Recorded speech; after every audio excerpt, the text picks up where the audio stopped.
Today, we are popping the hood on the most powerful engine in your body. It's the one you use all day, every day, but probably don't think twice about. Well, until it starts acting up. We're talking about your hip. You know the feeling, right? You've been at your desk for hours, you finally stand up, and boom, there it is. That familiar, dull ache right in your lower back. You try to stretch it out, but it just kind of hangs around. But what if I told you that your back might not even be the real problem? What if the real culprit is actually a little further down? It's time to get properly introduced to the powerhouse at the very center of your body. Okay, so every great engine needs a solid frame, and the hip is no different. To really get how this all works, we first have to look at its chassis, which is engineered for one thing above all else: stability. To really understand why the hip is so special, just compare it to your shoulder. Your shoulder is all about mobility. It's got a super shallow socket, which lets you move your arm pretty much anywhere. The hip? It's the total opposite. It's designed for stability, built to handle the entire weight of your body. And this image shows you exactly why. Just look at how that ball at the top of your thigh bone fits so deeply inside the socket in your pelvis. That deep, snug fit creates an incredibly secure base. It's nothing like the shallow setup in your shoulder. This is the very foundation of the whole design. But it's not just the deep socket. The entire joint is also wrapped up in 3 of the body's strongest ligaments. Think of them like industrial-strength straps holding everything together. They create this rock-solid capsule that lets your hip handle the massive forces of just walking around, let alone running or jumping. The main takeaway here is simple. Your hip is built like a fortress. So if the bones and ligaments are the chassis, what's actually making everything go? Well, let's meet the engine itself and its all-important suspension system, the glute muscles. First up is the main driver, your gluteus maximus. It is the single largest muscle in your entire body, and there's a really good reason for that. It acts like a giant piston, generating the raw force that propels you forward. Its main job is something called hip extension. That's basically the movement of pushing your leg behind you. This is the engine for walking, climbing stairs, and especially for running. So what happens when this huge piston gets weak?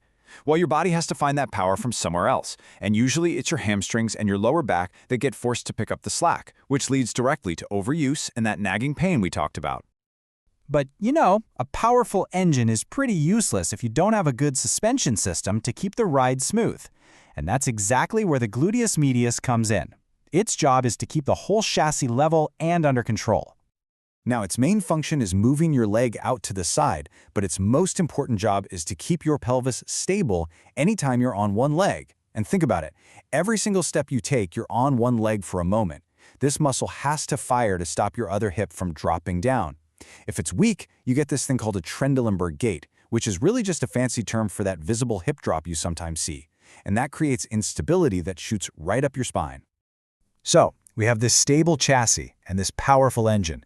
But in our modern lives, this amazing system starts to break down pretty often. Let's dig into the most common engine problems and see how they get started. For so many of us, it's a chain reaction, a real domino effect. And it starts with something simple: sitting for a long time.